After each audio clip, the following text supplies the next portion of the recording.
Hello student, आज हम आपके सामने लेकर आए हैं डायरेक्ट से इनडायरेक्ट जब बनाते हैं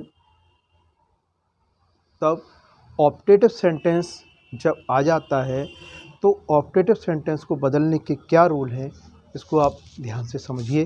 देखिए क्या होता है कि ऑप्टेटिव सेंटेंस हम पहचानते किस तरह से हैं। ये जो ऑप्टेटिव सेंटेंस है इस तरह से पहचानते हैं, इसमें इच्छावाचक यानी कि हम आशीर्वाद, शाप, इच्छा, अभिवादन इस तरह के भाव जब वाक्य में आते हैं तो उसको बोला जाता है ऑप्टेटिव सेंटेंस। तो देखिए यहाँ पर है he said to him may you live long, तो क्या आया, इसका भाव देखिए युग युग जियो, यानी आशीर्वाद दिया जा रहा है। क्लियर हो रहा है ना, मे यू लिव लॉन्ग, युग युग जियो। तो हम अब ये यहाँ पर रूल किस तरह से अप्लाई करते हैं, तो देखिए क्या करते हैं, सेड या सेड टू को भाव के अनुसार, ये किस तरह से पहला रूल है, ये सेड या सेड टू को भाव के अनुसार, अगर भाव आशीर्वाद का आ रहा है तो ब्लेस्ड में, यदि भाव इच्छा का आ रहा है तो विष्ट में, यदि भाव अभिवादन का आ रहा है तो बैड या विष्ट में, और यदि भाव शाप का आ रहा है तो कर्ष में चेंज करते हैं। रूल नंबर 2 है, इसमें कंजंक्शन के रूप में दैट का प्रयोग किया जाता है।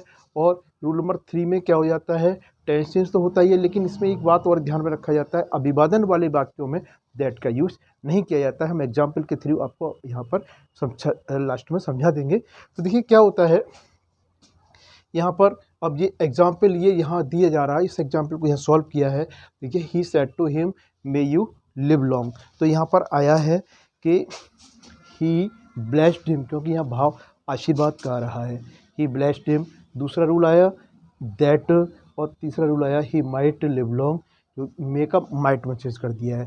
तो 3 रूल यहाँ पर यूज़ करे हैं और इस तरह से आपका ये सेंटेंस डायरेक्ट से इनडायरेक्ट में चेंज हो गया।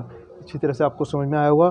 अब देखिए जो हमने यहाँ पर बताया था अभिवादन में दैट का प्रयोग नहीं होता है, तो यहाँ पर एक एग्जाम्पल ये दिया हुआ है, he said to him good morning, यानी अभिवादन किया है, तो यहाँ पर अभिवादन में बैड में चेंज करिए या फिर विश में चेंज करिए सेड या सेड टू को, तो यहाँ पर ही बैड हिम गुड मॉर्निंग, तो यहाँ पर दैट का प्रयोग नहीं हो रहा है जैसा कि उसमें नोटेड पॉइंट में दिया हुआ है। तो इस तरह से यहाँ क्या है, ऑप्टेटिव सेंटेंस को बोला गया इच्छावाचक और भाव से हमने इसको पहचान लिया ऑप्टेटिव है।